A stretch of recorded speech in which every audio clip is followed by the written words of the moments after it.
Les maladies infectieuses restent la première cause de mortalité dans les pays en voie de développement. Le sida tue près de 2 millions de personnes par an. La tuberculose, presque autant. Chaque minute, 4 enfants meurent des suites d'une infection respiratoire. Or, ces pathogènes deviennent de plus en plus résistants au traitement. Il faut donc les diagnostiquer pour mettre en place les bonnes thérapies et assurer un suivi épidémiologique. Depuis près d'un demi-siècle, la Fondation Mérieux est en première ligne dans ce combat. Lac d'Annecy, au centre des Pensières. Dans cette propriété historique de la Fondation, des experts se réunissent toute l'année pour échanger sur leurs expériences et améliorer la lutte contre les maladies infectieuses. Avec l'aide de ses fils, Alain Mérieux a donné une nouvelle impulsion à l'action de la Fondation sur le terrain. Les actions de la Fondation, en grande partie grâce à Christophe, ont quitté un peu le stade des colloques. On est allé sur le terrain et on est sur le terrain en créant chaque année, à travers le monde, dans les pays qui en ont besoin, un laboratoire de diagnostic pour les maladies infectieuses. Alain Mérieux perpétue ainsi la tradition établie par son grand-père Marcel, élève de Louis Pasteur et fondateur de l'Institut Mérieux en 1897. En 1967, le docteur Charles Mérieux crée la Fondation Mérieux. Dès le départ, elle s'illustre par ses actions internationales comme au Brésil en 1974 où elle enraye une épidémie de méningite. Aujourd'hui, elle est présente dans toutes les régions du monde frappées par ces maladies. Au cœur du dispositif, 2 laboratoires de haut niveau de sécurité. À Lyon d'abord, le laboratoire Jean Mérieux de niveau P4, associé au laboratoire des pathogènes émergents de niveau P3, les scientifiques y travaillent sur les bactéries et les virus les plus dangereux. L'autre laboratoire se situe à Pékin, en Chine. Au sein de l'Académie chinoise des sciences médicales, le laboratoire Christophe Mérieux s'est spécialisé dans le développement de techniques d'identification et de diagnostic des virus inconnus. À partir de ces 2 laboratoires s'est constitué le réseau Gabriel qui met en relation près de 250 chercheurs de 15 pays différents. La Fondation Mérieux intervient à plusieurs niveaux. La rénovation ou l'implantation de laboratoires, la formation des personnels de santé et la mise en place de partenariats avec les acteurs locaux. Au Cambodge, un tiers de la population vit encore au-dessous du seuil de pauvreté. Les épidémies frappent sans cesse, comme la tuberculose, qui tue encore plus de 9000 personnes par an, alors qu'elle a disparu des pays industrialisés. À Phnom Penh, l'hôpital de Koh Samak est l'un des meilleurs du Cambodge. En 2011, la Fondation y a installé un laboratoire de microbiologie. Avant, l'hôpital manquait cruellement de moyens de diagnostic. Le docteur Chantier est confronté chaque jour à la tuberculose. Vous toussez depuis combien de jours? Je tousse depuis 6 jours. Depuis 6 jours. Et vous avez de la fièvre? Oui, j'avais des frissons. Une partie de vos poumons est enflammée. Là, cette partie-là du poumon droit, en bas. Vous avez apporté du crachat, n'est-ce pas? On va l'analyser pour rechercher le bacille de la tuberculose. Avant la création du laboratoire de microbiologie, il était impossible de faire un diagnostic précis sur place. On a créé un laboratoire de microbiologie à Koh Samak. C'est plus pratique parce que c'est dans le même hôpital et le prix c'est moins cher qu'ailleurs. Si le laboratoire d'analyse reste sous-équipé, la nouvelle unité de microbiologie dispose, elle, d'un matériel de pointe. Nous pouvons réaliser tous les tests de base en microbiologie. Et puis nous sommes aussi capables de détecter des microbes responsables de maladies, comme le staphylocoque doré, Streptococcus pneumoniae et Mycobacterium tuberculosis, le responsable de la tuberculose. Quand j'ai su que la Fondation Mérieux allait financer la construction de notre laboratoire, j'étais vraiment très heureux. Mais au Cambodge, les germes responsables de certaines infections sont loin d'être clairement identifiés. Pour tenter de faire face à cette menace, en 2009, la Fondation a installé un laboratoire d'excellence pour les cliniciens, mais aussi et surtout pour les chercheurs. Ce laboratoire, Rodolphe Mérieux, est intégré à la faculté de pharmacie de Phnom Penh. Le professeur Incitep supervise les partenariats entre la Fondation et l'université. Nous avons fait beaucoup de plateformes de recherche, surtout pour les maladies infectieuses, pour la santé de notre Cambodgien. Mais installer des laboratoires ne suffit pas. Il est impératif de former des personnels qualifiés pour y travailler. La formation c'est l'autre priorité de la Fondation Mérieux.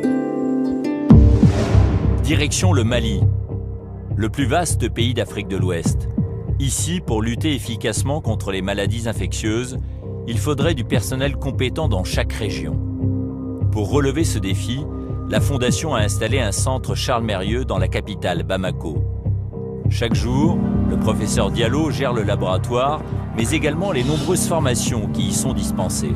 Nous sommes ici dans un des centres de formation dans le cadre du réseau de l'Afrique de l'Ouest des laboratoires et nous déroulons 9 modules de formation. Ce réseau appelé Réseolab implique le Mali, le Burkina Faso et le Sénégal. Il a pour objectif de renforcer les capacités de diagnostic dans ces pays. Aujourd'hui, les élèves apprennent à réaliser un antibiogramme qui est un test essentiel pour connaître la résistance des bactéries aux antibiotiques et définir ainsi le meilleur traitement. D'abord, par rapport à la méthode d'ensemencement, on a constaté chez certaines personnes qu'au lieu d'avoir des stries serrées, ils ont fait des stries un peu relax. Et ça, c'est des erreurs. Ces formations apportent aux élèves de nouvelles compétences qu'ils mettront vite en pratique sur le terrain. Nous sommes à Ouélésbougou, à 92 km de Bamako, dans un petit centre de santé où la situation sanitaire est difficile. Georges est un jeune technicien qui a suivi à Bamako un bachelor de biologie médicale appliquée, le BAMS, organisé par la Fondation Mérieux et l'Université catholique de Lyon. Ceci sont les différents protocoles relatifs à la réalisation des examens biochimiques. C'est suite à la formation BAMS que moi j'ai appris à rédiger ces protocoles pour permettre aux autres techniciens de suivre ces protocoles et réaliser les examens biochimiques à mon absence. Tout ça, c'est vraiment grâce à la formation BAMS. Moi, je suis très satisfait de cette formation. Ça profite aux patients parce qu'ils sont satisfaits. Ça profite également aux médecins qui, à travers les laboratoires, il est parvenu à bien poser son diagnostic. Lorsque la Fondation Mérieux s'implante dans un pays, elle s'applique aussi à développer des partenariats avec les institutions locales. Haïti en est l'un des plus beaux exemples. Depuis le séisme de janvier 2010, la nation peine à se reconstruire. Dans l'hémisphère nord, Haïti reste le pays le plus pauvre et celui où la prévalence du sida est la plus forte. C'est ici que se bat depuis 30 ans le professeur Jean-William Pape, fondateur des centres GESCIO, spécialisés dans la prise en charge des patients séropositifs. Le centre de Port-au-Prince reçoit jusqu'à 1500 patients par jour, des patients souffrant souvent d'infections multiples. Ici, là, ce sont les patients qui viennent pour la première fois pour un test VIH. Alors on profite également pour faire une évaluation de leur connaissance de la transmission de la maladie et également de les évaluer pour d'autres pathogènes comme la tuberculose. Parce que, vous savez, les gens pauvres, ils n'ont pas le temps d'aller chercher à droite et à gauche pour des services de santé. Il faut leur offrir un paquet de services sur place. Joachim, Viviana. Les enfants sont aussi frappés de plein fouet par les maladies infectieuses. Ce n'est plus le bébé que j'avais vu avant, tout malade. Elle a complètement changé. À 5 ans, la petite Viviana incarne à elle seule tout le drame d'Haïti. Ses parents sont morts, c'est sa tante qui s'occupe d'elle. Aujourd'hui, elle est en consultation pour démarrer son traitement, car elle est infectée par le VIH. Ça te fait mal? Tu fais ta timide. Arrête de cacher ta bouche. La petite Viviana a en plus subi une tuberculose et une pneumonie. La pneumonie reste le tueur numéro 1 des enfants de moins de 5 ans. C'est pourquoi la Fondation soutient un protocole d'études sur les germes responsables de cette maladie. Notre petite Viviana était une de nos patientes dans l'étude. Quand elle venait de se présenter, elle était très malade. Elle avait été référée de notre centre pour pneumonie, justement. Donc, on est très content vraiment du support que la Fondation nous donne pour vraiment pouvoir investiguer le rôle de la pneumonie en Haïti, chez les enfants. La Fondation finance des essais cliniques et l'achat de matériel. Elle a noué un lien très fort avec le GESCIO qu'elle soutient depuis 2003. Quand on voit la Fondation, on voit non seulement un ami, mais une famille. Et on est heureux d'être un membre de cette famille qui a fait tellement de bien, non seulement à GESCIO, mais à tout Haïti. Bonne journée.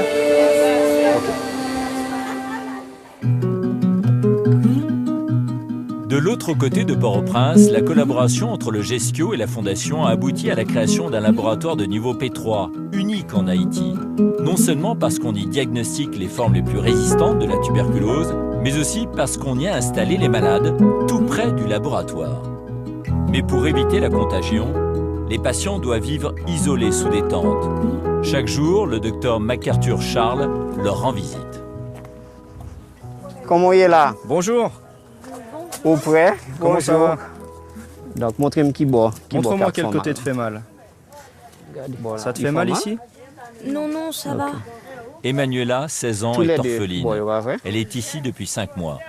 Grâce au GESCIO, sa vie n'est plus en danger. C'est grâce à des laboratoires comme le laboratoire Rodolphe Mérieux que nous sommes en mesure vraiment de prendre en charge la tuberculose multirésistante. Et le pourcentage de patients que nous arrivons à avoir de bons résultats par rapport au traitement, pour l'instant, est à 85%, ce qui est vraiment de très bons résultats. Nous en sommes fiers. Ce succès en Haïti montre à quel point la présence d'un laboratoire de qualité améliore la prise en charge des patients et l'efficacité des soins. Malgré les progrès de la médecine, les générations futures ne seront pas épargnées par les maladies infectieuses. C'est pourquoi la Fondation Mérieux poursuivra ses actions en créant notamment de nouveaux laboratoires au Tadjikistan, au Bangladesh, en Amazonie, pour que partout dans le monde, chacun ait un accès juste et équitable à la santé.